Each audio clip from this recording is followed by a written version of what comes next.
Hi friends, எல்லாத்துக்கும் வணக்கம். It is not death, it is kill அப்படின்னு ஒரு லேடி சொல்லியிருக்காங்க. அந்த வீடியோ எல்லாத்துக்கும் போயிருக்கும், நீங்களும் பார்த்துருப்பீங்க, எல்லாத்துக்கும் பார்த்துருப்பீங்க. இது உண்மையா பொய்யா அப்படிங்கிறது தெரில. ஸோ இதில் பார்த்திங்கன்னா ஒரு வீடியோவில் லாஸ்ட்டு பின்னாடி இணைச்சிருக்கிறது என்ன அப்படின்னா, ஒரு வயதான ஒருத்தரை ஒரு டாக்டரோ இல்லை அதில் வேலை பார்க்குற ஒருத்தரோ மூச்சை நெரிச்சு கொல்றாங்க. இன்னொன்று வார்டில் வேலை பார்க்குற ஒருத்தங்க அவங்கள கொல்றதுக்கு டப்புன்னு அடிக்கிறாங்க. இது உண்மை அப்படிங்கிறது கொஞ்சம் தெரியுது. ஆனால் இது உண்மையாக என்னங்கிறது தெரியல. ஸோ இது ஏன் சொல்ல வரேன் அப்படின்னா, இவ்வளோ அநியாயம் நடக்குது, இவ்வளோ பிரச்சனைகள் நடக்குது, யாரும் கண்டுக்காமல் இருக்கீங்க. எங்கே போயிட்டுருக்கு?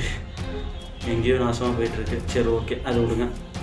நெக்ஸ்ட்டு பார்த்திங்கன்னா, கொரோனாங்கிறது மேக்ஸிமம் ட்ரெண்ட் ஆன டைமில் கூட, கொரோனா வரும்போது ஸ்ப்ரெட்டு ஆன டைமில் கூட கிராமத்துக்குள்ளே நுழையாமல் இருந்துச்சு. ஏன் அப்படின்னா மக்கள் நெரிசல் கொஞ்சம் கம்மியாக தான் இருக்குது.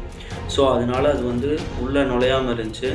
இப்போ அரசியல் அப்படிங்கிறது ஒன்று உள்ளே வரும்போது பிரச்சாரத்துக்கு எல்லா மக்களும் போய் இப்போ கொரோனாங்கிறது கிராமத்து சைடில் நிறையா பேத்துக்கு இருக்குது.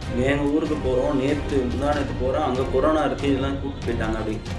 ஸோ இந்த கிராமத்துக்குள்ளே கூட நெருங்கிறதுக்கு வாய்ப்பு கொடுத்தவங்க யார்? வாய்ப்பு கொடுத்தது யார்? ஒரு இப்படி பண்ணால் இது மாதிரி ஆகுங்கிற ஒரு இல்லையா?